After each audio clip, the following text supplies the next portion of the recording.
Hello, everybody. Welcome to the final reading report for November 2025.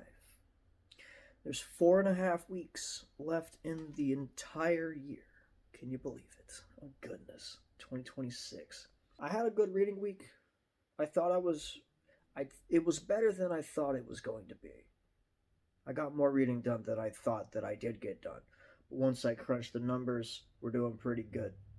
Um, First off, let's take a look for an update at the Read What You Own challenge. This is the challenge that I embarked upon November 1st, in which I must read 12,500 pages of owned text before I can buy any new books. First off, just about 20 minutes before recording this video, I got the biggest test of that. I went over to the NYRB website just to check it out.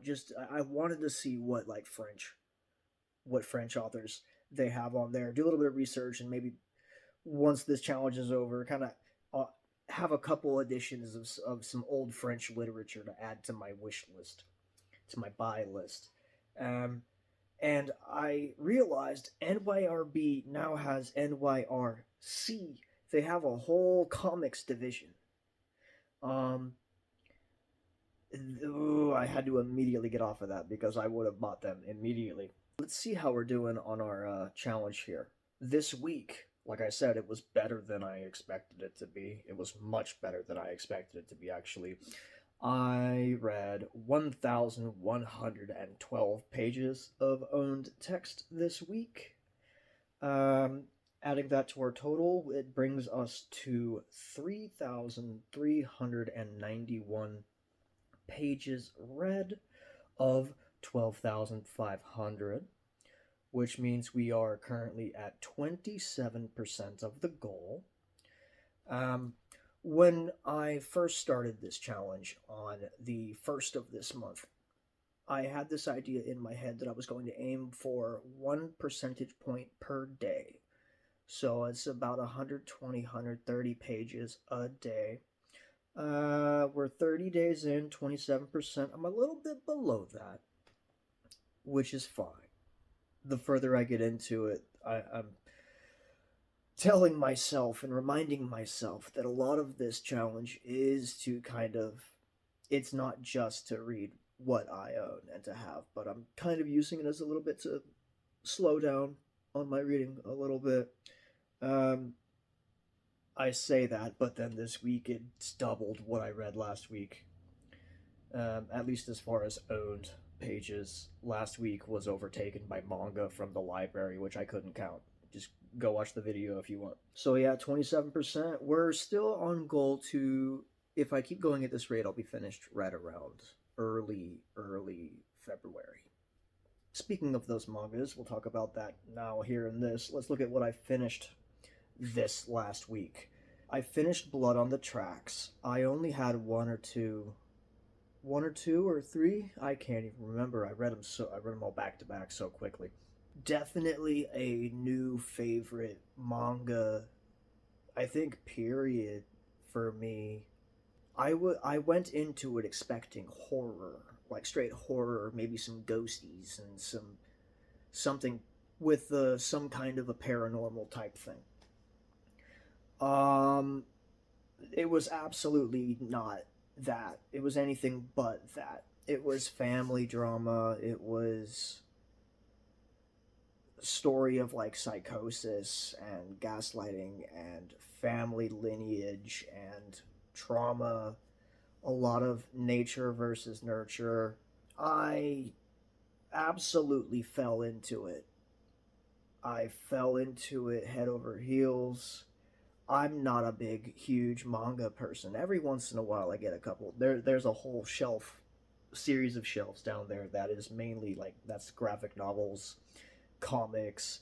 A lot of the top of these bookshelves are covered in comic books, just boxes of comic books.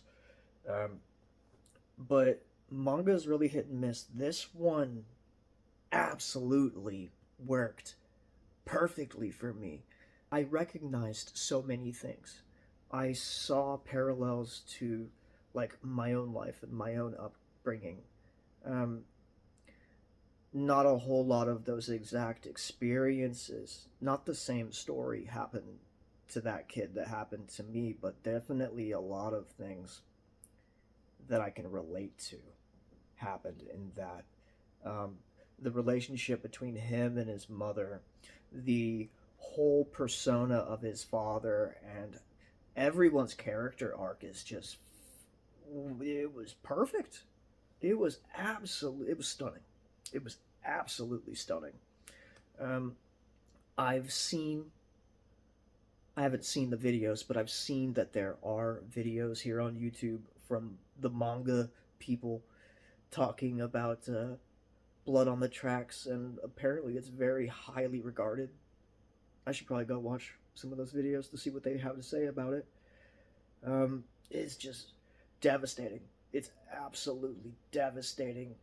It pulls no punches when a lot of other stories would. When they get to the hard part, when they get to the actual devastation part, a lot of the books will say, oh, the devastation part, and then cut to black, and then like time jump. And like this basically will say, oh, the devastation begins, and then it'll sit there for like 700 pages. And whoa, buddy. It's just absolute. It's so good. I need to buy copies of it, essentially, now. I need them in this library so I can reread them again and throw them at all of my friends. Also, I was very early on into the Blade itself when we last spoke for the weekly reading update. I finished this. Absolutely gorgeous. A lot of people say that it's not like great, not a great intro, but a lot of people say that it is a great intro. I didn't get too much of the like debut author uh, feeling from it or anything like that. It seemed it was very competently written. It was very beautifully written. It was very thoughtfully written.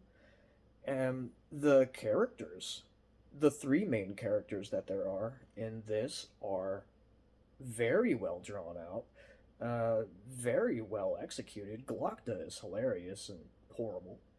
They're all hilarious and horrible, kind of, which I really like.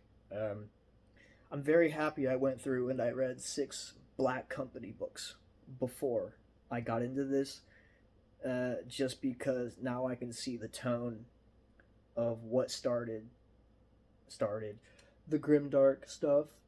There wasn't a whole lot of huge story development. That's not what the Blade itself is about. The Blade itself is almost entirely character driven. Think of a Robin Hobb. Think of an Ursula K. Le Guin. Um, if you like that, this is going to be perfect for you. You're going to... I'm not selling anybody here. Everyone's read this. I'm probably the last person who's read this on BookTube. But it was really, really good. I liked it a whole lot. And I look forward to having read all of these and then going back and reading them again. The last book that I finished reading, I finished up Citadel of the Autarch by Wolfe, the 4th book in the Book of the New Sun. This book definitely let me see with clarity why people who love the Book of the New Sun reread it, and that's, for some people, that's like all that they do. I get it. There was about 10 years where pretty much all that I did was just reread Dark Tower books over and over again. I can't think of much of a way to where I can't really talk very much about it, because it's like the final book without being absolutely spoiler everything. It really makes me want to go back and just read it all over again. I have Earth of the New Sun, which I will be reading January, probably. Apparently it was kind of written from Gene to explain to people who weren't happy with this ending because they still felt very confused. I'm still very confused, but I knew I was going to be confused when I went into it coming out of it. So I'm perfectly fine with that, and every time you go through and you reread these books, you're gonna get it a little bit more, and I really love that. The craftsmanship of that is something I absolutely admire, up there with the Le Guins and the Silverbergs, and it's very Mervyn Peak. Think of Gormenghast. Not in its confusion, but in its just boldness of prose, I think. So let's take a look at what we're reading now. Now I am continuing straight into book 2, Before They Are Hanged. Joe Abercrombie. We're starting to get more plot. The plot is starting to develop. The characters that were laid down in that first book are really they gave you the chess pieces, and now they're starting to play with them, and everything's it's very fun, and it's very good. It's very good. I like it a whole lot. I'm starting to get glimpses, really, of why people hold this series in such high regard. I think that a lot of what pushes this whole larger series into like the top few spots on people's favorite fantasy series of all time. I've heard more talk of it actually in the second trilogy rather than the first trilogy. I do know that a whole lot of people absolutely love The Last Argument of Kings, which is the third and final book in this series. It's gorgeous. It really is gorgeous. I'm loving the time with every character. There's a set of side characters in here on like a B plot type little scenario. I'm loving all of those characters. I'm really curious to see how everything's gonna get tied in. We'll be talking about this next week. I fully expect to be done with this. The other book I'm reading right now, Always Coming Home by Ursula K. That's not. Always Coming Home by Ursula K. Le Guin. Here's the dust jacket. There we are. This is so much different than I anticipated it to be, than I thought it would be. I went into this with expectations. I shouldn't have done that. I had a completely different idea of what this was going to be. I was thinking it was going to be more narrative. Well, it is narrative. I was thinking it was going to be more single narrative type thing. This is essentially a giant collection of short stories, of poems, of plays, of maps and lineages and growing seasons, and it's this whole anthropological study of a civilization, futuristic California coast. It reminds me a lot of this book that Ursula wrote called Searoad, Chronicles something something. I couldn't get on with Searoad whatsoever. It's a lot like this. It's not a narrative single put forward A to B thing. It is a look in at a town and a population of people and their customs and the buildings, and I think where that one didn't hold me and this one does is Searoad. The part that I got through of it, at least, was so much more about the architecture and the settings and the buildings that the people had put there, rather than Always Coming Home is more about the customs of the people, the namings of the people, the traditions of the people, the relationships that the people hold, which is one of my absolute favorite things of Le Guin, and what makes her easily, arguably, my favorite speculative fiction author of all of them. I am sitting at about page 208 in this. I'll have this finished before the end of the year, at some point. Next up is The Last Argument of Kings. Essentially, I'm going straight through to the end with First Law. That one, everyone says that book is fucking awesome. It's their favorite thing. If you've read The Last Argument of Kings, let me know how cool it is in the comments for sure. Don't spoil it. Don't spoil it. Let's take a peek here at the upcoming videos this week. The weekday video this week is going to be the November reading wrap up, where I talk about all of the books that I read this month. It was the most prolific month yet, at least so says my reading app, but there was 17 manga that I read, so the numbers are all over the place skewed. But we got that. Even though I am doing the Read What You Own challenge, there will be a book haul coming next week.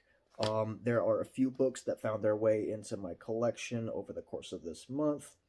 There were a few books that got bought for the philosophy group discussions that I have. My philosophy group material books are the one caveat that I do have for the no buying books part of my Read What You Own challenge. Also, books that find their way into my library for free. If I don't have to pay for the books, I can get the books. That's the little rule I have for myself. So that's everything that we got through this week. It was really, I'm really stoked about it. Really happy. We're gonna be finishing off this year strong. We're making great moves. I've definitely added, when I look back and think about 2025 in reading, I've definitely added a good amount of like top 5, top 10 favorite things on different lists. Coming in January, we're going to be able to get I'm going to start putting out like my best of 2025 videos. A lot of people are doing it now. They put them out in December. But then what happens if you read your favorite book that you ever read in December, the day after you publish your best of the year stuff? Like, what's going on? All right. Let me know what you guys are reading down in the comments. Cheers.